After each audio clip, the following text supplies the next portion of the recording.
Oi, gente, tudo bem? Que bom estar aqui com vocês novamente nesse chá virtual. Que bom a companhia de vocês. Eu quero agradecer vocês por estarem aqui juntos comigo, né? Para a gente poder conversar um pouquinho das questões da vida, da palavra de Deus. E obrigado por isso. Eu sou grata a Deus porque isso começou de uma forma tão informal com algumas amigas minhas e tem alcançado várias mulheres, vários lares e tem sido edificante, né? Tem sido bom para mim e espero que continue e esteja sendo edificante para vocês também. E tem um recado da minha filha para vocês, Ana Clara, de 11 anos. Ela tem me alfabetizado aí nas mídias sociais. Ela falou: mãe, fala com as suas amigas para elas não esquecerem no final do vídeo, dar o joinha. Joinha não, é like. Ela falou: é like, mãe, não é joinha, não é curtida, é like. Dá o seu like, inscreva no canal e compartilhe, tá? E eu gostaria também que vocês deixassem seus comentários. Algumas pessoas têm deixado comentário aqui, tem sido muito legal. Eu quero interagir com vocês e é bom ter esse retorno, viu? E recebam o meu beijo aí. Muito bom estar com vocês aqui. E essa semana eu quero falar com vocês de algo que tem acontecido aí, que tem sido a questão da pandemia, que ainda assusta a gente. A questão da nossa crise política aí, dois ministros caíram, né? E são situações que mexem conosco e que a gente precisa de orar e pedir direção ao Senhor para aquietar o nosso coração, sabendo que Ele está nos conduzindo e que Ele está no controle e que Ele pode nos tirar disso e que isso vai passar, né? Essa é a nossa esperança. E a mídia também divulgou essa semana a questão da violência doméstica, né?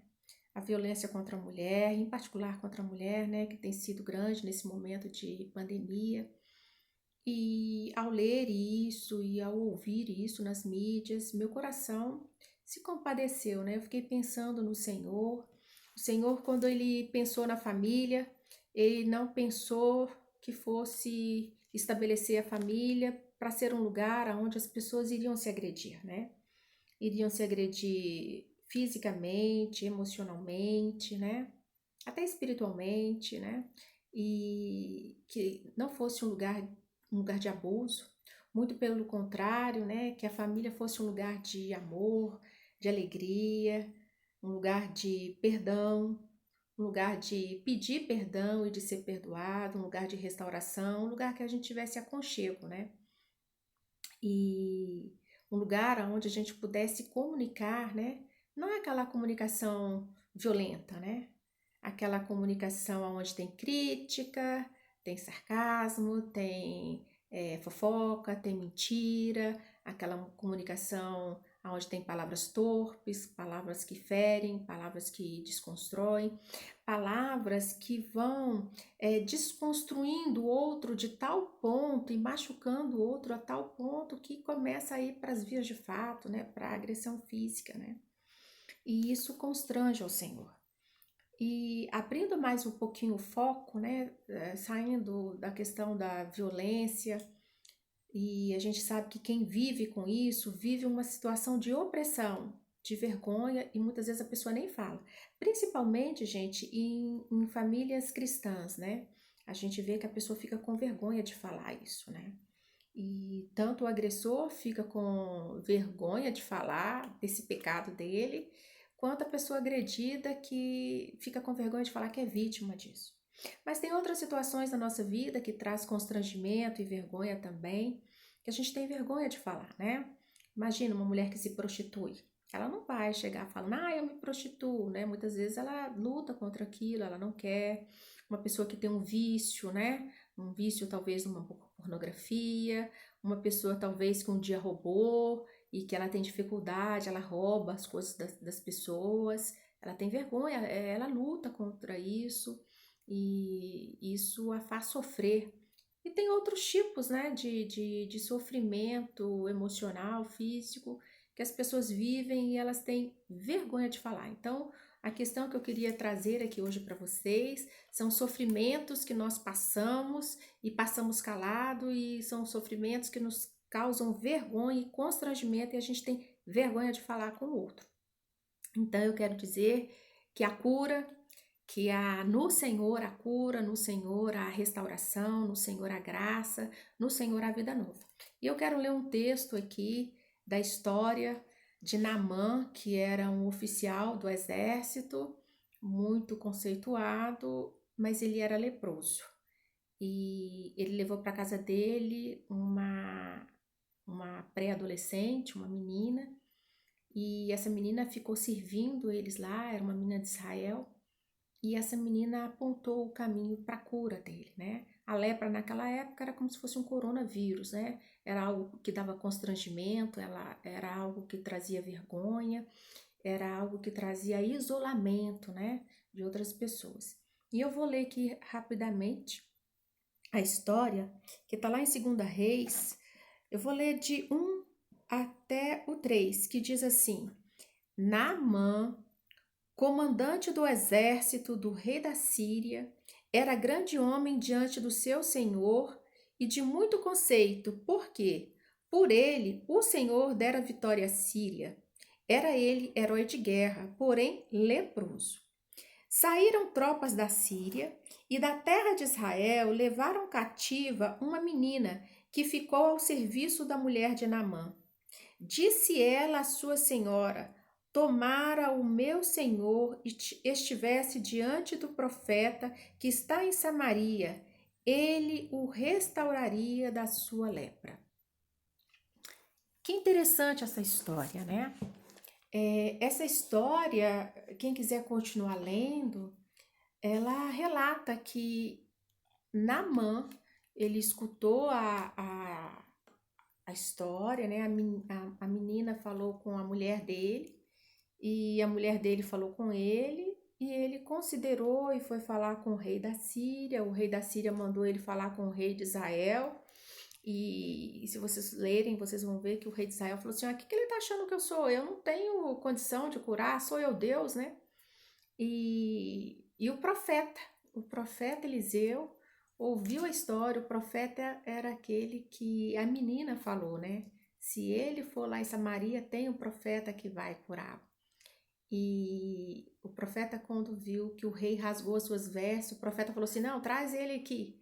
E quando Naamã chegou na porta da casa de Eliseu, Eliseu não o recebeu. Mandou um mensageiro lá falar com ele: olha, vai lá no Rio Jordão, se banha lá 7 vezes, mergulha 7 vezes que você vai ser curado. E o texto relata que quando Naamã ouviu isso, ele ficou indignado, ele ficou irado, e ele falou assim: o que esse homem está pensando que ele é? De mandar entrar no rio e para que eu vou ser curado? Não tem outro rio aqui em Israel que eu possa ir me banhar, eu tenho que ir nesse rio mais sujo. E os oficiais que estavam com ele, os subordinados dele, falaram assim: puxa, vai lá, que se ele falasse que era para você ir fazer outra coisa, tivesse te dado outro desafio, muito mais difícil, você não iria? O que é isso? Tomar banho no rio? Vai lá e entra lá. E ele foi, e ele entrou 1, 2, 3, 4, 5, 6, e na 7ª ele foi curado. Então, ele recebeu a cura. E essa é a história que vocês podem conferir lá, que vai até o versículo 14. Mas eu quis me ater a esses 3 versículos aqui, né? Que fala que ele era um comandante do rei da Síria, que ele era um grande homem diante do seu senhor, né? Do chefe dele, e de muito conceito, porque o Senhor tinha dado vitória para ele. E o texto que eu li para vocês fala que ele levou cativo uma menina, né? Uma menina para trabalhar na casa dele. E eu fiquei pensando nessa menina e fiquei pensando na situação dela. Imaginem só vocês. Essa menina foi retirada da família dela. Como ela era uma menina de Israel, ela era uma menina que foi ensinada nos princípios da palavra de Deus. A mãe judia, ela é extremamente comprometida em ensinar os seus filhos a palavra de Deus, o temor a Deus, a ter reverência a Deus, a aplicar a palavra no seu dia a dia. Elas são assim até no dia de hoje. Eu trabalhei com famílias judias e eu pude presenciar isso, né? As mães, elas ensinando os seus filhos, suas filhas o temor do Senhor. Então, essa menina, ela tinha esses princípios. Ela tinha o valor, os valores do reino dentro do coração dela. Por isso que quando ela foi trabalhar na casa desse homem, que era o seu ofensor, né? Ele a capturou, a levou cativa para trabalhar na casa dele. Ela não trabalhou lá com o coração de raiva, de mágoa, de ódio. Porque naturalmente, no mundo humano, no nosso mundo real, uma pessoa que ela não tem o temor a Deus, ela não conhece a palavra de Deus, ela vai reagir com o quê? Com misericórdia? Lógico que não. Talvez envenenaria ele, seria agressiva. Alguns estudiosos falam que ela era uma pré-adolescente. Então, imagina só, com todos os hormônios agindo, ela ia se rebelar. Mas não. Essa menina levou os valores que ela aprendeu a respeito do Senhor, né? Da palavra de Deus. E me faz pensar na minha condição de mãe, de você aí, de educadora, né?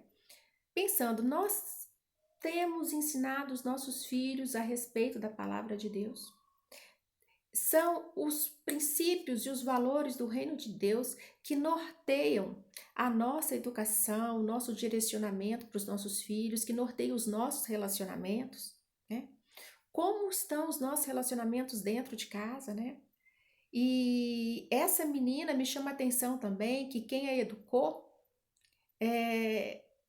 intencionalmente, de tal forma que quando ela foi levada cativa, ela levou toda a cultura de Israel, do temor a Deus, os valores de Deus dentro dela. Ela levou a história do povo dentro dela. E isso também me alerta da importância que nós devemos ter ao ensinar os nossos filhos os valores do reino e agir com eles, e ensiná-los a agir nas nossas relações, pautados nos fundamentos da palavra de Deus. Porque essa menina foi levada cativa, mas os nossos filhos vão estar lá fora no mundo. Eles vão ter contato na faculdade, na escola, com seus grupos. E quais valores que eles estão levando? Eles vão se render aos valores da nova cultura que está aí? Ou eles vão levar com eles os valores, a cultura do reino de Deus? E é uma cultura de paz e de amor, de tal forma a impactar a vida deles. Nessa história me chama a atenção dessa menina porque essa menina tinha tudo para agir com raiva, mas ela agiu com bondade e ela se compadeceu desse casal. Ali havia uma família, ela trabalhava numa família. Vamos combinar que não tinha casamento ali, né? O casamento estava incompleto. Porque ele, como leproso, ele não podia ter vida íntima com a esposa dele. Ele devia de estar como nós estamos aqui hoje, né? Isolado, com algumas roupas, algumas coisas que protegiam, porque ele não podia contaminar. Naquela época, os leprosos, eles tinham que viver à parte, era vergonhoso, eles eram contaminados, espiritualmente eles não eram reconhecidos, era como se eles tivessem pecado e eles estavam contaminados mesmo. Eles não podiam ficar com as pessoas, porque era uma doença era uma doença incurável, uma doença que ela contagiava outras pessoas com muita facilidade, então tinha que ficar à parte. E eu creio que aqui ele ainda tinha um certo contato com algumas pessoas, porque ele era um homem bom naquilo que ele fazia, ele era reconhecido, ele era um homem de guerra. Então ele tinha sua utilidade no mundo social, né? Ele tinha sua utilidade para a guerra. Mas essa menina se compadeceu e ela viu aquele casal que não tinha um relacionamento completo, né? Ela viu aquele casal que de poucas palavras, que não devia de ter um abraço, um afeto. E ela se compadeceu deles. E ela falou com a sua senhora, olha, falou com a patroa, se ele falar com o profeta, o homem de Deus, ele vai curar ele dessa lepra. E essa esposa, a esposa dele, a patroa dela, só deu atenção a essa menina porque essa menina tinha um testemunho de vida. Ela devia ver a forma amorosa e respeitosa que ela os tratava e ela considerou aquilo que a menina falou. Tanto que ela falou com o marido, né? E nós vamos ver na história que ela contou para o marido, como ele era um homem de guerra, ele foi falar de rei, com o rei, e o rei mandou falar com outro rei, porque a gente tem isso, né? Aí eu quero falar com quem manda. E, e quando o rei de Israel soube que ele queria ser curado e ele viu, olha, eu sou impotente para isso, ele desesperou. Mas aí o profeta de Samaria, o Eliseu, entrou em cena e mandou chamar. E essa história me ensina que quando o profeta o chamou e nem o recebeu, né, mandou alguém ir lá falar com ele, e o recado era para ele se banhar no rio 7 vezes, e era o rio mais sujo da época. Ali o orgulho dele foi quebrado, ali ele foi exposto, ali ele ficou com raiva, ali ele viu que todos os títulos dele, que ele falava, oh, quem ele acha que ele é, ali não serviu para nada, e ele tinha duas opções, né? Ou ele ia voltar para casa com a lepra, ou ele ia se humilhar, ele ia se submeter, e ele ia ouvir o conselho, né? E ele ia se curar. E ele foi sábio o suficiente, né, para poder ouvir as pessoas, ele foi humilde o suficiente para ouvir os conselhos. E ali ele entrou no rio e ele se banhou uma vez, duas, três, e foi um processo. E eu imagino que cada vez que ele foi mergulhando no rio, ali Deus foi trabalhando no caráter dele, ali Deus foi quebrantando ele de tal forma que quando ele saiu do rio, ele saiu curado, né? A pele dele já saiu restaurada. E que história bonita, né? Uma menina que não tem nem o nome dela, mas foi usada por Deus para levar cura para alguém. Me ensina também que a gente tem que respeitar todas as pessoas, porque tem pessoas que falam da parte de Deus conosco, tem pessoas que têm um conhecimento que Deus deu, talvez um médico, né? Talvez um psicólogo, talvez o seu porteiro, talvez o seu faxineiro. Tem uma orientação para te dar. Então, Deus pode usar quem Ele quiser. E eu aprendo que muitas vezes nas nossas doenças nós precisamos de confessar, de trazer à luz aquilo que nos envergonha, de trazer à luz, falar a verdade daquilo que se passa no nosso interior, da nossa dificuldade e sermos curados, né? A confissão traz cura. A palavra de Deus lá em Tiago 5:16 diz: confessai os vossos pecados uns aos outros para seres curados. E é terapêutico falar, traz cura. A gente tem que falar aquilo que está incomodando, aquilo que está nos fazendo pecar primeiramente contra Deus, porque tudo aquilo que fazemos de agressão contra o nosso próximo e contra a gente mesmo, primeiro é um pecado contra Deus, é uma agressão contra Deus, né? E o Senhor nos criou para a gente ter uma vida plena, um relacionamento pleno conosco, né? Internamente, estar em paz com o nosso próximo, né? Estando em paz com Ele. Então eu quero falar com você que esteja passando por alguma situação de constrangimento, alguma situação que você tenha vergonha de se abrir. Eu quero te convidar, né? Traga a luz, né? Traz para fora. Fala aquilo que está te levando a afastar de Deus, afastar do outro, se perder, né? Dentro de você mesmo. Traga a luz, né? Busque ajuda, busque cura. Primeiro fale com o Senhor. Na palavra de Deus, o salmista fala, né? Eleva os olhos para o alto, de onde me virá o socorro. O socorro vem do Senhor, que fez os céus e a terra.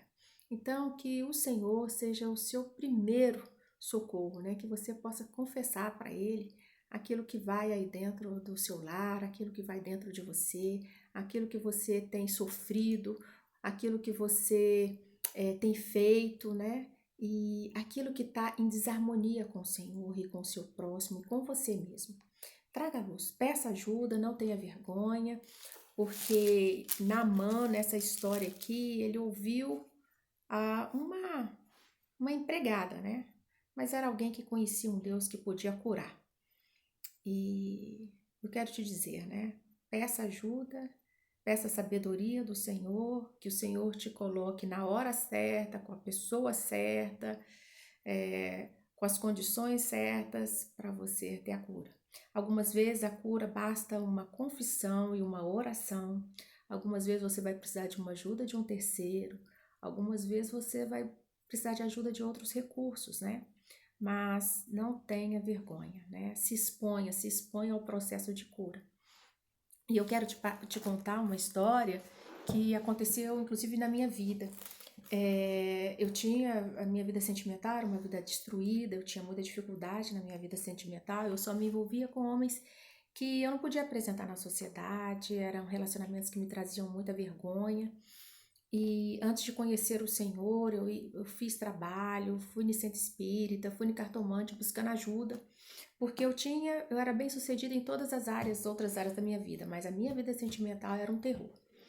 E aí eu aceitei o Senhor Jesus na minha vida, falei, Senhor, eu quero que o Senhor conduza a minha vida, mas eu continuei com esse pecado escondido, eu sabia que era errado, mas eu não tinha forças para sair dessa situação. Eu era uma prisioneira dessa situação tão constrangedora.